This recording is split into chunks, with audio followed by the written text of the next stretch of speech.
हमारे बड़े भाई वीरेंद्र यादव जी ज़मीनी किसान हैं, इसलिए उससे जुड़ी बात भी की है। और ख़ास तौर पर मोटे अनाजों की उपयोगिता, प्राकृतिक संसाधनों के माध्यम से खेती करने के लिए भी किसानों को प्रेरित किया कि कैसे खेती की जा सकती है।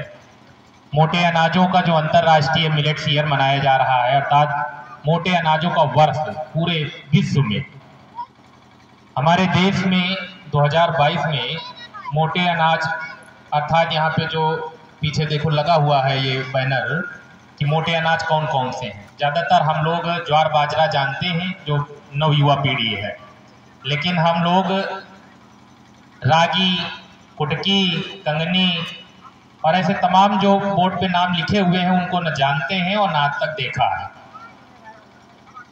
ये वो अनाज हैं जिनकी खेती करने से 30% तो जानवरों के लिए चारा तैयार हो जाता है और उसके बाद जो उसका उत्पादन होता है वो अच्छे दामों में बिकता है।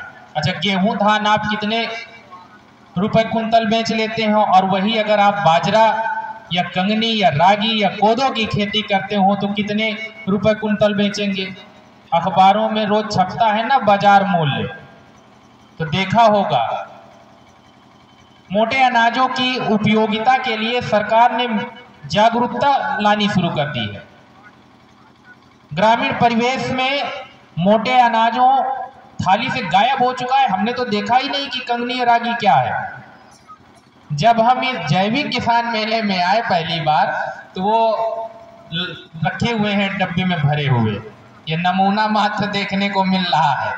जहां हमारे किसान भाइयों के घरों में मिट्टी के वो बने रहते थे ना, जिसमें अनाज का भंडारण किया जाता था, आज तकनीकी इतनी विकसित हो गई है। सिंचाई के लिए स्प्रिंकलर लग गए हैं, समरसेबल पंप लग गए हैं, खेतों तक किसानों के पानी पहुंच रहा है, हर खेत तक नाली बन गई है। तो पानी का जब संसाधन उपलब्ध हो गया तो धान और गेहूं की खेती करना बिल्कुल आसान हो गया। इसलिए मोटे अनाजों की खेती करना बिल्कुल से बंद हो गया। लेकिन किसान भाइयों, मैं यहीं पर सुना है कि मोटे अनाजों की खेती करने में पानी कम लगता है। अगर आप मोटे अनाजों की खेती शुरू कीजिए, और बहुत अच्छी बात है, कृषि विभाग में वैज्ञानिक बताते हैं कि फसल चक्र, अभी जो वीरेंद्र जी बता रहे थे कि फसल चक्र क्या है। किसान भाई अगर फसल परिवर्तन करके बोते हैं तो उससे उत्पादन में बढ़ोतरी होती है, वृद्धि होती है। अगर एक बार गहरी जड़ वाली कोई फसल बोई तो अगली बार जब आप खेती करें तो ऊपरी जड़ वाली कोई फसल बो दीजिए। तो जो हमारी उर्वरक क्षमता है भूमि की, वो नीचे से भी मिल जाएगी, एक बार ऊपर से मिल जाएगी। इससे जो है फसल का उत्पादन का जो स्तर है वो सामान्यतः बराबर बना रहेगा और उत्पादन अच्छा होगा। कन्नड़ भाषा में एक कहावत है कि जो चावल खाता है वो चिड़ियों की तरीके हल्का होता है। जो चावल खाता है वो चिड़ियों की तरीके हल्का होता है, और जो बाजरा खाता है वो मजबूत होता है, ताकतवर होता है। लेकिन जो रागी खाता है, डॉक्टर साहब रागी की खीर बनती है ना, रागी की तो बनती है, सावा की, रागी की सावा की। हाँ, अभी जो आपने G20 सुना होगा, बहुत टीवी में भी चल रहा था। इन्वेस्टर समिट हुई हमारे देश में, और G20 का सम्मेलन का जो अध्यक्षता कर रहा था वो हमारा देश भारत था। तो G20 सम्मेलन की अध्यक्षता कर रहे थे, और जो राष्ट्रदूत तमाम देशों के हमारे देश में अतिथि बनकर के आए तो उनको इसी सावा की खीर परोसी गई थी। अब आप इसकी उपयोगिता यहाँ समझिए कि हमारे यहाँ तो चावले की खीर बन जाती है, तो सावा क्या है हम तो आज देखे ही नहीं, तो हमें क्या पता कि इसकी खीर। लेकिन हमने टीवी में देखा, बार बार एक लाइन चल रही थी नीचे की सावा की खीर परोसी गई, तो हम कहा इसका मतलब कि सावा कोई बहुत महत्वपूर्ण चीज है। और जब जैविक किसान मेले में आए तब पता चला ये भी हमारे गेहूं धान की तरीके एक अनाज है जो हमारे किसान भाई इसको उत्पादित करते हैं अपने खेतों में। अब बताइए, इतनी शानदार चीज हो और विदेशी लोग खाया करके, और हम लोग अभी उससे वंचित हैं। किसान भाई इसकी उपयोगिता ही नहीं जानते हैं। तो जरूरी है कि नहीं कि इसकी हम लोग खेती करें। सावा की खेती के लिए थोड़ा सा प्रोसेस जो है वो कठिन है, कोई कठिन नहीं है, बहुत सरल है, लेकिन हमारे डॉक्टर साहब बता रहे हैं कि थोड़ा सा डिफिकल्ट है। यहाँ रखे हुए हैं सैंपल के तौर पर आप लोगों से, इसीलिए मैंने पहले कहा था ये जो स्टॉल लगाया गया है भृगु ऑर्गेनिक का, ये सावा ये मोटे अनाजों को ढूंढते घूम रहे हैं क्योंकि अच्छे दामों में बिकने हैं।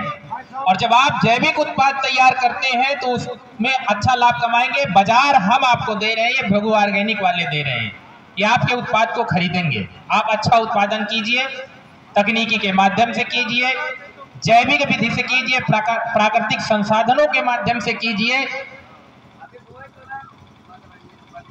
आप ज्वार बाजरा, ज्वार जो होता है ना, ज्वार मोटे अनाजों का राजा कहा जाता है, ज्वार को किंग ऑफ मिलेट्स, मोटे अनाजों का राजा ज्वार को कहा जाता है। इसमें कार्बोहाइड्रेट कितनी मात्रा होती है, कार्बोहाइड्रेट्स की मात्रा सबसे अधिक होती है और पूरे विश्व में ज्वार जो है वो सबसे अधिक खपत होने वाला है और सबसे ज्यादा मांग होने वाला है। और हमारे देश में अच्छी मात्रा में ज्वार पैदा होता है,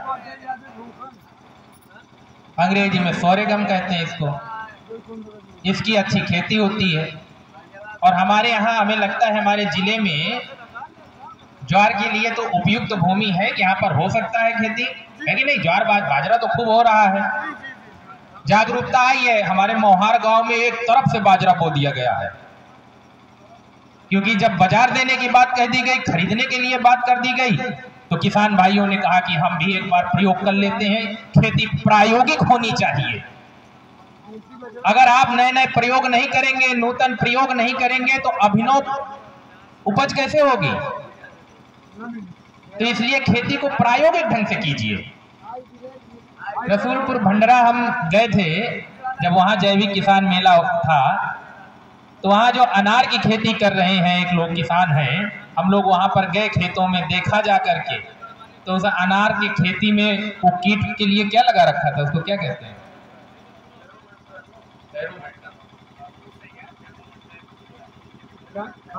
तो ऐसे तमाम संसाधनों के माध्यम से प्रायोगिक विधि से खेती की जा रही है। मैं किसान भाइयों से केवल इतना कहता हूं कि ये जो